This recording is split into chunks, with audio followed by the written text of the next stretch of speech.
नमस्कार दोस्तों, मैं परम सुख यादव आप सभी का यूट्यूब चैनल लखनऊ कैंपस में स्वागत करता हूं आपका सभी का।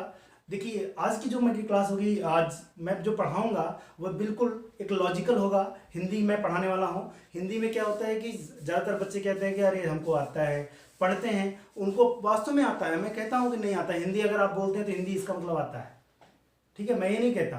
लेकिन जब आप एग्जाम के पर्पज से पढ़ते हैं, यानी कंपटीशन एग्जाम की तैयारी करते हैं, प्रतियोगिता परीक्षा की तैयारी करते हैं, तो कहीं ना कहीं प्रतियोगी परीक्षा की अगर आप तैयारी करते हैं तो आपको एग्जाम के पर्पज से अगर आप पढ़ते हैं हिंदी को, तो एक नए लेवल से पढ़ना होता है, नए तरीके से पढ़ना होता है। चीज़ों को आसानी से समझने के लिए क्या करते हैं, आप ट्रिक के माध्यम का प्रयोग करते हैं, लॉजिक का प्रयोग करते हैं। तो आइए हम उसी के माध्यम से आपको कुछ आसान शब्दों में और जो है कि ट्रिक के माध्यम से आसान जो चैप्टर्स रहेंगे उसको और आसान करने की कोशिश करेंगे। तो आइए शुरू करते हैं। आज का मेरा जो टॉपिक रहेगा वो क्या रहेगा भाई? संज्ञा। बड़ा ही मजेदार टॉपिक है। और आप जानते हैं, धरती पर जैसे ही इंसान जन्म लेता है तुरंत वो संज्ञा के रूप में कन्वर्ट हो जाता है। और संज्ञा के रूप में कैसे कन्वर्ट होता है उसको देखिए। क्योंकि जब इंसान जैसे ही, मतलब एक इंसान के रूप में नहीं बच्चा पैदा होता, बच्चा पहले पैदा होता है, इंसान बाद में बनता है, ठीक है। तो आइए देखते हैं, जैसे वो पैदा हुआ उसको क्या कहा लोगों ने? बच्चा पैदा हुआ है। क्या पैदा हुआ है? बच्चा पैदा हुआ, एक नाम दे दिया उसको। जैसे ही धरती पर उसने कदम रखा तुरंत उसका नाम आ गया क्या? बच्चा। तो बच्चा क्या है? संज्ञा है। उसके बाद फिर जो बड़ा होता है तो उसको कहते हैं, थोड़ा सा कहते हैं भैया शिशु है। क्या है? शिशु है। पहले बच्चा कहते हैं, उसके बाद कहते हैं शिशु हुआ है। फिर उसके बाद उसका नाम रखते हैं कि भैया आप देखते हैं कि लड़का है कि लड़की है। लड़का रखते हैं या क्या रखते हैं? लड़की रखते हैं, ये भी नाम रख देते हैं। उसके बाद जब छठा दिन आता है, छठे दिन के दिन नामकरण किया जाता है। तो नामकरण में रखते हैं, किसी का नाम रखते हैं परम। जैसे मेरा ही नाम देख लीजिए, मेरा भी नाम रखा गया परम। तो ये क्या हुआ? नाम हो गया। तो नाम जब मेरा रखा गया और मैं क्या हूँ? एक लड़का हूँ। मेरा नाम भी बता दिया गया, मेरी जाति भी बता दी गई।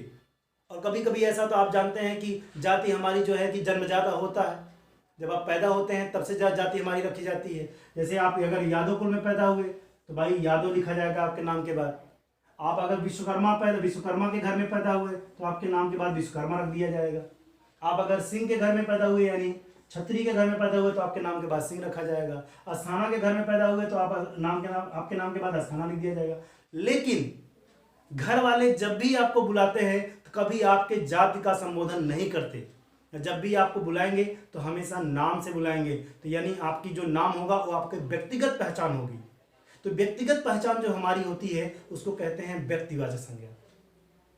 और जो जाति के रूप में आपकी पहचान होती है, जैसे समाज में किस जाति में आप रखे जाते हैं, किस श्रेणी में रखे जाते हैं, तो वो आपकी जातिगत पहचान होती है। तो जातिगत पहचान यादव हो सकती है, स्थान हो सकती है, सिंह हो सकती है, विश्वकर्मा हो सकती है, या लड़का या लड़की हो सकती है, ठीक है। लेकिन उसके बाद आपकी एक पहचान और बनती है, वो आपके भाव के आधार पर बनती है, आपके व्यवहार के आधार पर बनती है। तो वो क्या करता है? वो भाव प्रकट करता है, इसीलिए उसको भाववाचक संज्ञा कहते हैं।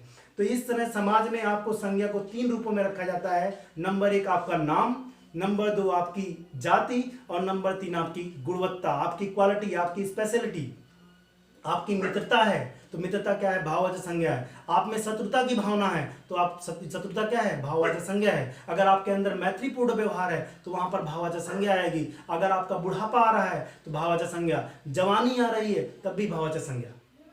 तो कहीं ना कहीं आप संज्ञा को कितने भागों में डिवाइड करते हैं? सिर्फ 3 भागों में। उसके बाद और आगे बढ़ाते हैं तो कहते हैं 5 प्रकार होता है। लेकिन आधुनिकता की बात करें तो आधुनिक रूप में संज्ञा को हम 3 ही प्रकार में पढ़ना चाहते हैं। और हम बताते भी हैं संज्ञा के 3 ही प्रकार हैं। लेकिन क्या होता है, कुछ किताबों में ये माना जाता है कि संज्ञा के 5 प्रकार होते हैं, है ना। संज्ञा के 5 प्रकार रखते हैं: व्यक्तिवाचक संज्ञा, जातिवाचक संज्ञा, और इसके अलावा आपका द्रव्यवाचक संज्ञा, और समूहवाचक संज्ञा एक और है बचती है लास्ट में, क्या? भाववाचक संज्ञा। तो इस तरह संज्ञा के 5 प्रकार भी हो जाते हैं। लेकिन अगर कामता प्रसाद गुरुजी, जो हमारे प्रसिद्ध व्याकरण हैं, हिंदी के बड़े प्रसिद्ध माने जाते हैं, उन्होंने व्याकरण को एक नया रूप, नया आयाम दिया। उन्होंने बताया कि संज्ञा के 3 प्रकार होते हैं: व्यक्तिवाचक, जातिवाचक और क्या? भाववाचक संज्ञा। तो हम उसको भी समझते हैं। अब देखिए, नाम मैंने अपना रखा, मेरा नाम क्या रखा गया भैया? परम रखा गया। क्या नाम रखा गया? परम। और पहले जब मैं पैदा हुआ तो मुझे लड़का कहा गया, मुझे बच्चा कहा गया, मुझे क्या कहा गया भैया? शिशु कहा गया, ठीक है। मुझे शिशु भी कहा गया, बच्चा भी कहा गया, लड़का भी कहा गया। और फिर मेरे अंदर एक क्वालिटी आई, मित्रता की भावना की आई, प्रेम की भावना की आई, शत्रुता की भावना की आई, मेरे जवानी आई, जवानी से पहले क्या आया, शैशव आया, उसके पहले उसमें भी क्या आया हमारा, उसके बाद क्या आया, बचपन आया। तो ये जो भाव आता है, अवस्था आपकी आती है, वो भी भाववाचक संज्ञा में रखी जाती है कि आपके अंदर क्या समय है भाई। जैसे जैसे आप इंसान बच्चा बड़ा होता है उसके अंदर अनुभव आता है, उसके अंदर भाव प्रकट होते हैं। भाई बचपन में क्या होता है, नादान होता है, नहीं जानता। उसके बाद थोड़ा सा बड़ा होता है तो उसके अंदर इंसानों को समझने और सोचने की क्षमता आ जाती है और पहचानने की समझ आ जाती है कैसा है कैसा नहीं है। आप देखिए बच्चों को संकेत करते हैं बेटा ये, तो बच्चा समझ जाता है खाना खाने की बात हो रही है, तो ये संकेत वाला भाव हो जाता है। बेटा तुम अब बड़े हो गए, तो ये एहसास दिलाते हैं कि अब तुम क्या हो गए, बड़े हो गए, यानी तुम तरुणावस्था में पहुंचे हो, शैशवावस्था से आगे बढ़ चुके हो, किशोरावस्था में पहुंचे हो। तो ये क्यों बताता है लोग, ताकि इंसान की जो बच्चा रहे उसके अंदर वो फीलिंग आए कि वो अब मेच्योरिटी की ओर बढ़ रहा है। तो कहीं ना कहीं जो संज्ञा हम पढ़ते हैं, तो संज्ञा में हमारे मुख्य रूप से कितने भेद मिलते हैं भैया, 3 भेद। क्या, पहला व्यक्तिवाचक संज्ञा, दूसरा जातिवाचक संज्ञा और तीसरा भाववाचक संज्ञा। ठीक है, तो अभी तक आपके मन में ये सवाल उठ रहा है, इतना सारा सब बता दिए, संज्ञा के बारे में तो बताया नहीं, तो अब उसको समझ लेते हैं भैया। देखिए संज्ञा को अगर हम संधि विच्छेद करते हैं तो इसमें संधि विच्छेद करने पर इसमें व्यंजन संधि हमारी प्राप्त होती है, सम प्लस ज्ञा। सम का मतलब क्या होता है भाई, संपूर्ण होता है। सम का मतलब क्या होता है, संपूर्ण होता है। और ज्ञान मतलब क्या होता है, ज्ञान। यानी कि संसार की संपूर्ण ज्ञात वस्तुओं के नाम को क्या कहते हैं, संज्ञा कहते हैं। संसार की संपूर्ण ज्ञात वस्तुओं के नाम को क्या कहते हैं, संज्ञा कहते हैं। तो परिभाषा आपकी क्लियर होगी। बाकी आप लोग पढ़े भी होंगे, a noun is the name of person place और थिंग। वो आपके अंग्रेजी की भी हिंदी में कहते हैं, किसी व्यक्ति वस्तु स्थान अथवा जाति के नाम को संज्ञा कहते हैं। ये सब आपने पढ़ा हुआ है। थोड़ा सा डिफरेंट पढ़ते हैं कि संसार की संपूर्ण ज्ञात वस्तुओं के नाम को क्या कहते हैं, संज्ञा कहते हैं। तो आइए अब उनको प्रकार को देख लेते हैं। प्रकार देखिए क्या होता है, हेडिंग हमारी आएगी संज्ञा के प्रकार। संज्ञा के प्रकार को एक हम शब्द लेते हैं, उसी के अकॉर्डिंग चलते हैं। शब्द हमारा क्या है भाई, कमल। शब्द हमारा क्या है, कमल है। तो आप बताइए जो कमल शब्द है इसका नाम है, नाम का मतलब क्या होता है भैया, व्यक्तिवाचक संज्ञा।